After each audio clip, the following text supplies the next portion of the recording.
السلام علیکم ګرانو دوستانو. نن به زه تاسو ته د کرکټ په هکله باندې یو څو تازه او ډېر مهم خبرونه درکړم چې خاص کر زه به تاسو ته د رحمان الله ګوربز په هکله باندې یو خبر درکړم چې په پاکستان سوپر لیګ کې یو نوی تاریخ جوړ کړی ده او بل به زه تاسو ته د افغانستان او د بنګلادیش چې کوم راتلونکی سیریز ترسره کیدونکې ده د دغه لپاره هغه د افغانستان لوبغاړي که خیر میدان ته راوتلي دي او بل به زه تاسو ته ووایم چې سبا ته په پاکستان سوپر لیګ کې دوه ډېرې زبردسته لوبې هم ترسره کیدونکې دي او سبا ته په بنګلادیش پریمیر لیګ کې فاینل لوبه ترسره کیدونکې ده. نو مهم معلومات در سره شریکوم. ویډیو تر اخره پورې وګورئ، په هر څه به تاسو پوه سئ.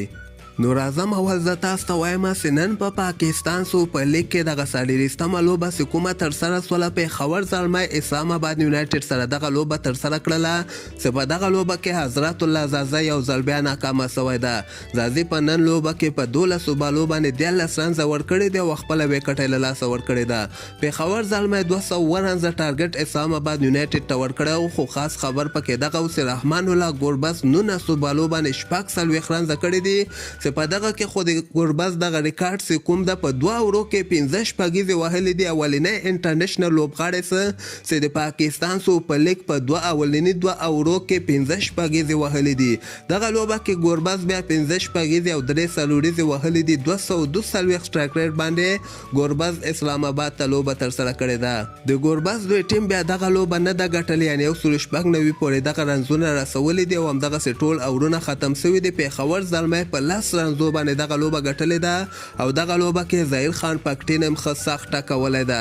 پکتین په 3 اورو کې 15 رنزه ورکړي او د مقابل ټیم یو لوبغاړی اوټ کړی. دغه اولنۍ لوبه وله د پکتین سیور کې لوبه ترسره کړې وله او سبا هم په پاکستان سوپر لیګ کې دوه ډېرې زبردسته او مهمې لوبې ترسره کیدونکې دي. دغه اولنۍ لوبه چې غرمې ټایم کې 2 بجې د افغانستان په وخت باندې شروع کیږي. د نور احمد دوی ټیم کویټا ګلیډیټر ملتان سلطان سره لوبیږي او ماښام ته به زه تاسو ته وایم چې د رشید خان دوی ټیم چې کوم ده هغوی به د محمد نبی یعنې لاهور کرندر به کراچي کینګ سره ماښام ټایم کې 7 بجې د افغانستان په وخت باندې که خیر دغه 2 لوبې ترسره کیدونکې دي. د نه علاوه به زه تاسو ته وایم چې تېره ورځ ما تاسو ته یو خبر درکړی و چې د افغانستان لوبغاړو هغه کرونا وایرس چې کوم ورباندې اخته شوي وله هغه ټیسټ نیګیټیو راغلی و او نن بیا د افغانستان لوبغاړو تمرینات بیرته که خیر په بنګلادیش کې شروع کړي دي.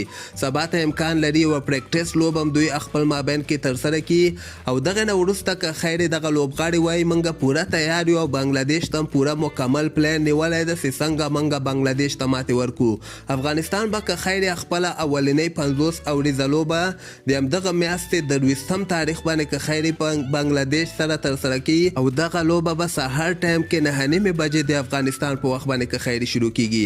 دغه نه علاوه به زه تاسو ته وایم چې سبا ته بنګلادیش پریمیر لیګ کې هغه فاینل لوبه هم ترسره کیدونکې ده. فاینل لوبه د مجیب زدران دوی ټیم چې کوم ده بارې شار کومیرا وکټورین د کریم جنت دوی ټیم سره دغه فاینل لوبه به ترسره کیږي او دغه فاینل لوبه به د افغانستان په وخت باندې مازدیګر ټایم کې 4 بجې که خیر دغه لوبه شروع کیدونکې ده. او دغه نه علاوه یو بله لوبه سبا ته د هندوستان او د ویسټ انډیز دویمه 50 اوریزه لوبه هم ترسره کیدونکې ده. اولنۍ لوبه خو ورنه هندوستان ګټلې وله او سبا ته دوی دغه د 10 اوریزو لوبو سیریز چې کوم ده دویمه لوبه که خیر سبا ته د افغانستان په وخت باندې ماښام ټایم کې 6 بجې که خیر دغه لوبه شروع کیږي او سټار سپورټ چینل باندې تاسو دغه لوبه لایو هم کتلی شئ.